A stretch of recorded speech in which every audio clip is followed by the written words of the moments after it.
mabilisan, teacher. Sino nga bang batang walang pangarap minsan? Tingin ng mga bobong kapitbahay ko, pusa daw ako. Nagpapagamit, binabayaran. Sabi nila, ako daw ang pinakamaganda at pinakasikat sa lugar namin noon. Ang bangkong ko daw, saliwang at makinis. Hindi ko nga alam kung sumpa ito eh. Dahil dito, gadesi ang pinabukasan ko. Tara, makinig ka muna sa kwento ko. Loting muna tayo. Alam mo, maraming lumapit sa akin. Nagkagusto na akin. Ang hirap paglahat sa'yo, virgin, no? Tinanggap ko naman nilang tao. Bakit kaya nila ako binago? Masakit alalahanin. Kaya, iniisip ko na lang na kasi hindi sila taga dito. Siguro talagang ganoon. Tatlong maliit na foreigner ang nangyari sa katawan ko. Naisigaw ako.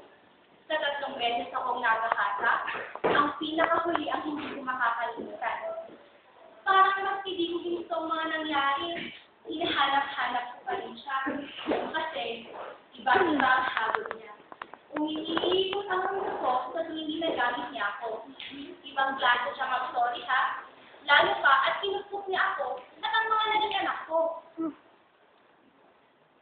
Ano mga naging anak ko? Parati namang dami namin regalo eh. May chocolate, yosi, ano pa, may datong pa. Nakakabalik siya. Alam kong ginagamit lang niya ako. Pero ako, pagamit naman ako ng pagamit. Sa kanya namin natutunang mag-ingles. Hindi lang magsulat ha, magbasa pa.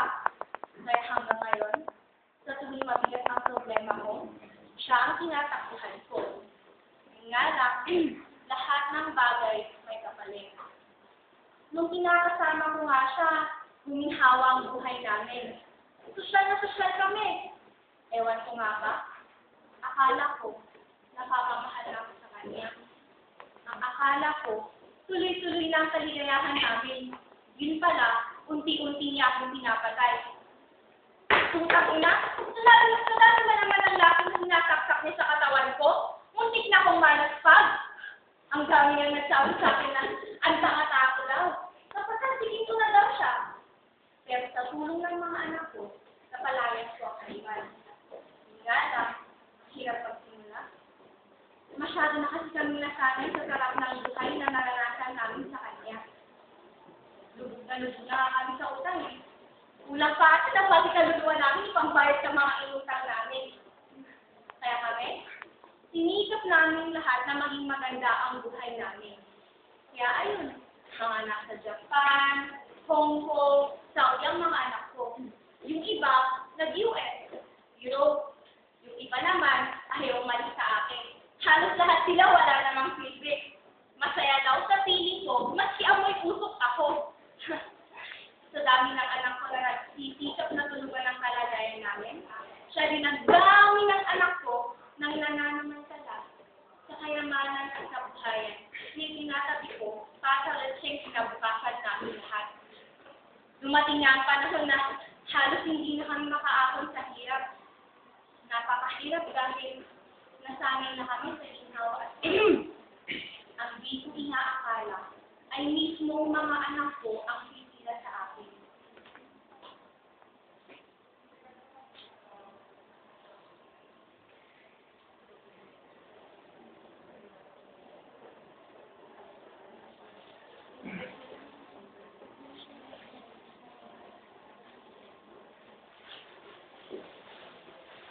Masakit tanggapin na maling lang. Ang akala ko, makakakita ako ng makakasama ko sa buhay sa mga ahas na itinakilala ng mga anak ko. Hindi pala. Ang tako talaga. Pinugaw ako ng sarili kong mga anak kapalit ng kwarta at pansamantalang ginhawa na nais nilang mata-mata. Wala na akong nagawa dahil sa sobrang pagmamahal ko sa kanila. Wala na rin akong ibang yaman kundi ang ganda ko. Kaya pinagamit ko na lang ng pinagamit ang sarili ko. Basta maginhawa lang ang mga anak ko. Usap-usapan na ako sa aming kapitbahay eh. May mga nanginginayang, namumuhi. Yung iba naman, naaawa. Puta na kasi isang magandang tulad ko. Alam mo, gusto ko lang tumigil sa pagpupusa eh. Kaso, ang laki talaga ng lecheng utang ko. Palaki ng palaki. Kulang na kulang. Paano na lang ang mga anak kong naiwan sa punyetang puder ko? Baka hindi na nga rin ako balik ako bisitahin sa mga nag-abroad kong mga anak.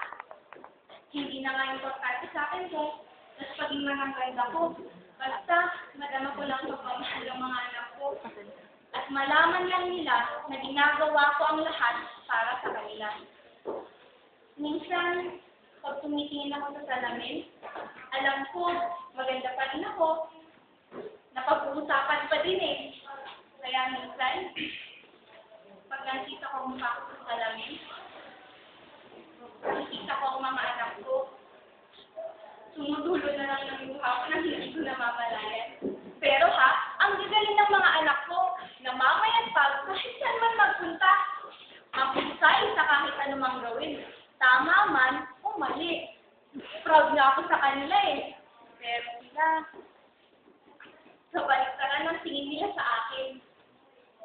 Sa dami ng anak ko, ilan lang ang may malasakit. May malasakit man, nahihilaw naman. Hindi niya ako pinigilalang ina eh. Halos lahat sila galit sa isa't isa. Walang gustong magtulungan, naghihilahan pa. Ang dami ko nang pasakit na inis, pero wala nang masasakit pa ng mismo mga anak ko ang nagbugaw sa akin. Hinapital ang laspag kong ganda.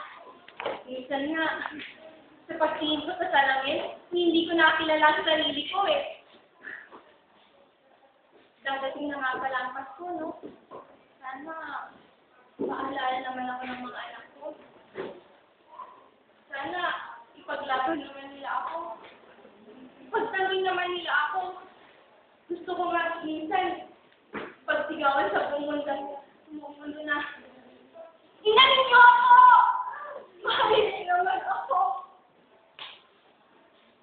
Ayun, lumalaman ako. Uy, salamat ha, pinakinggan niyo ako. Ay, hindi ko pala nasabing pangalan ko. Pilipinas nga pala.